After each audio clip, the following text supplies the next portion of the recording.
के बारे में बात करेंगे जो कि ये दूसरी फसल से बिल्कुल अलग है, क्योंकि ये दूसरी फसल से अधिक आमदनी दे देता है और इसका खर्चा भी बहुत ही कम मात्रा में होता है और बाजार में अच्छा खासा रेट भी इसका मिल जाता है। तो जी हाँ, आज हम लोग बात कर रहे हैं गुआर की खेती के बारे में। तो दोस्तों, गुआर एक ऐसा फसल है जो कि ये बहुत ही कम खर्चा में कर सकते हैं और बहुत ही अच्छा खासा रेट ले सकते हैं।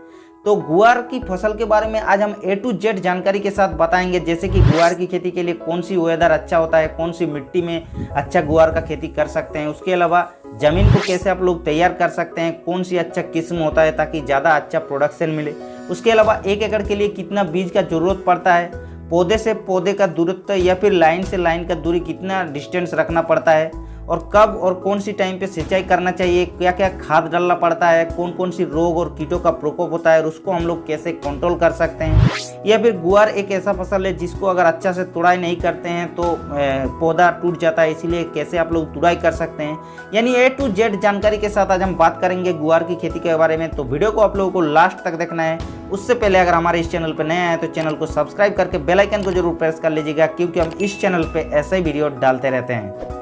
तो दोस्तों, सबसे पहले बात कर लेते हैं गुआर की खेती के लिए वेदर कौन सा होना चाहिए। गुआर एक ऐसा फसल है जो कि इसको गर्मियों के दिन में किया जाता है और गुआर की खेती के लिए 30 से 35 डिग्री टेम्परेचर बहुत ही अच्छा माना जाता है और इसको कम पानी में भी उगाया जा सकता है, क्योंकि ये एक ऐसा फसल है जो कि बहुत ही ज़्यादा टेम्परेचर सहने के कारण कम पानी में भी इसका खेती कर सकते हैं। अब दोस्तों, बात आती है गुआर की खेती के लिए मिट्टी कौन सा होना चाहिए।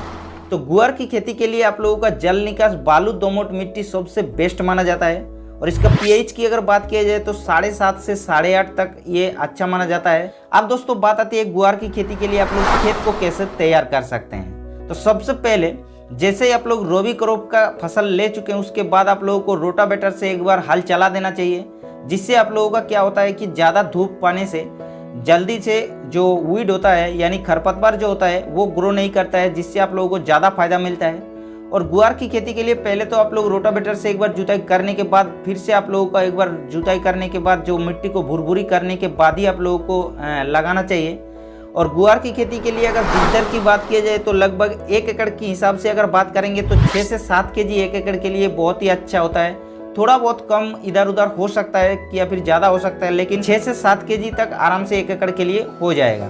अब दोस्तों, इसका कौन सी टाइम पे अगर हम लोग लगाएंगे तो अच्छी से भाव मिलेगा बाजार में, तो उसके लिए अगर समय की बात किया जाए तो ग्रीष्मकालीन समय में अगर आप लोग 15 फरवरी से 15 मार्च तक अगर आप लोग गुआर का बुआई कर लिया तो ज़्यादा से ज़्यादा आप लोगों का 40-50 या फिर कभी कभी 60-70 रुपया तक रेट आराम से मिल जाता है। या फिर अगर आप लोग जून जुलाई में भी लगा सकते हैं, कोई दिक्कत नहीं है, लेकिन उस टाइम पे ज़्यादा रेट नहीं मिलता है। इसलिए आप लोग जल्दी से अगर आप लोग ग्रो करते हैं तो अच्छा खासा रेट बाजार में मिल जाता है। अब दोस्तों, बात आती है गुआर की खेती के लिए कौन सी वेराइटी अच्छा माना जाता है। तो देखिए, वेराइटी की अगर बात की जाए तो बाजार में बहुत सारे वेराइटी मिल जाता है, लेकिन जो आप लोगों के उधर चलता है, आप लोगों को मिट्टी के हिसाब से, वेदर के हिसाब से, उसी को आप लोगों को चयन करना चाहिए। क्योंकि देखिए, हमारे इधर जो चलता है VNR का मानसी चलता है, या फिर कोलोस कंपनी का नवया चलता है, या फिर मोनोज लोकल एक कंपनी का है जो कि वो भी काफ़ी अच्छा खासा देखने के लिए मिल जाता है। लेकिन ये जो आप लोग वेराइटी देख पा रहे हैं ये मोनोज ही है, आप लोग कोई भी ले सकते हैं, लेकिन आप लोगों के उधर जो भी चलता है उसी को आप लोग ले सकते हैं।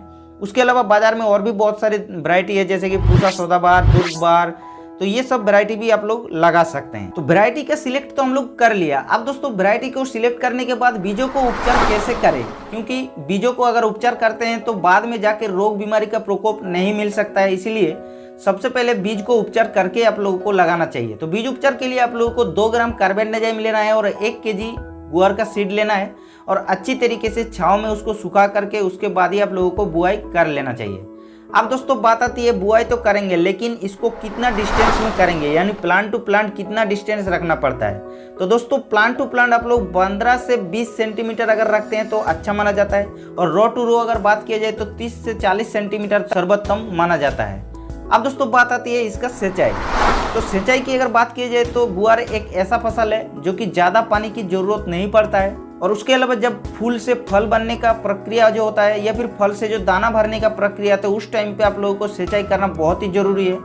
और 10 से 15 दिन अंतराल अगर आप लोग सिंचाई करते हैं तो भी कोई दिक्कत नहीं है। अब दोस्तों, बात आती है गुआर की खेती के लिए कब और कितनी मात्रा में खाद डालना पड़ता है ताकि अच्छी तरीके से पौधा ग्रो करे।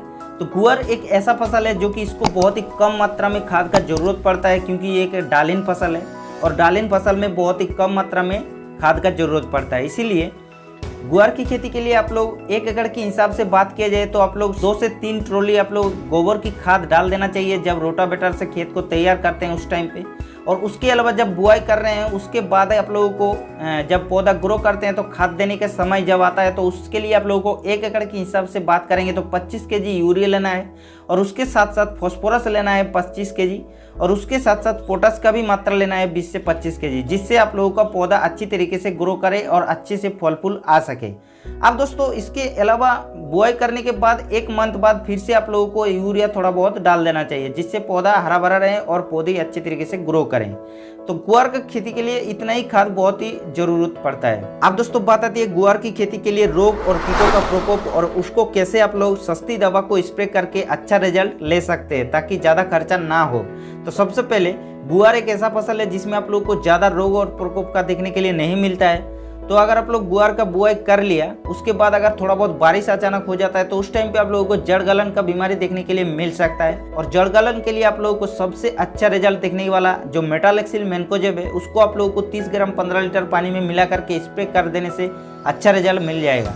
और उसके अलावा गुआर की खेती में एक आमतौर से बीमारी लगता है जो कि बैक्टीरियल ब्लाइट, जो कि एक काफ़ी नुकसानदायक बीमारी है गुआर की खेती के लिए। और इसको कंट्रोल करने के लिए स्ट्रिप्टोसाइक्लिन को 3 ग्राम प्रति 15 लीटर पानी में और उसके साथ साथ कॉपर ऑक्सीक्लोराइड को 40 से 50 ग्राम पर 15 लीटर के पंप में मिला करके दोनों को एक साथ मिला करके स्प्रे कर देने से काफ़ी बढ़िया रिजल्ट देखने के लिए मिल जाएगा। तो ये दवा अगर बाजार में नहीं मिल रहा है तो आप लोग बायोमाइसिन और रोगो का कॉम्बिनेशन ले सकते हैं, जिससे आप लोगों को बैक्टीरियल ब्लाइट का अच्छा रिजल्ट देखने के लिए मिल जाएगा। तो ये तो हो गया रोगों का प्रकोप। और उसके अलावा कीट का प्रकोप की अगर बात किया जाए तो गुआर की खेती के लिए ज़्यादातर कीटों का प्रकोप देखने के लिए नहीं मिलता है, थोड़ा बहुत सकिंग पेस्ट का देखने के लिए मिल जाता है जैसे कि एपिड, जेसिड, व्हाइट फ्लाई। तो इसको अगर आप लोग कंट्रोल करना चाहते हैं तो आप लोग इमिडाक्लोप्रिड 17.8% जो कि एसएल फॉर्म पे मिलता है। एसएल फॉर्म मतलब जो सोल्यूबल लिक्विड होता है उस फॉर्म पे मिलता है, जैसे कि कॉन्फिडोर नाम पे मिलता है। तो इसको आप लोगों को 12 ml 15 लीटर पानी में मिला करके स्प्रे कर देने से सकिंग पेस्ट का कंट्रोल आराम से कर सकते हैं। और इल्लियों का प्रकोप थोड़ा बहुत देखने के लिए अगर मिलता है तो इमामेक्टिन बेंजोएट 5% एसजी फॉर्म पे मिलता है। एसजी मतलब सोल्यूबल ग्रेन्यूल्स, जो कि एक काफ़ी अच्छा है। और इसको भी आप लोग अगर 6 से 8 ग्राम 15 लीटर पानी में मिला करके स्प्रे कर देते हैं तो इल्लियों का प्रकोप से टेंशन खत्म हो जाएगा। और थोड़ा बहुत माइट का प्रकोप अगर देखने के लिए मिलता है तो प्रॉपर गाइड 57% जो कि ओमाइट नाम पे मिलता है धानुका कंपनी का, इसको भी आप लोग 25 से 30 ml 15 लीटर पानी में मिला करके स्प्रे कर सकते हैं, जिससे माइट का प्रकोप देखने के लिए नहीं मिलता है। और अगर माइट का प्रकोप भी हुआ तो उसको भी कंट्रोल कर लेगा। तो ये तो कीट और रोगों का प्रकोप और उसको कैसे आप लोग सस्ती दवा से कंट्रोल करेंगे उसके बारे में जानकारी। अब बात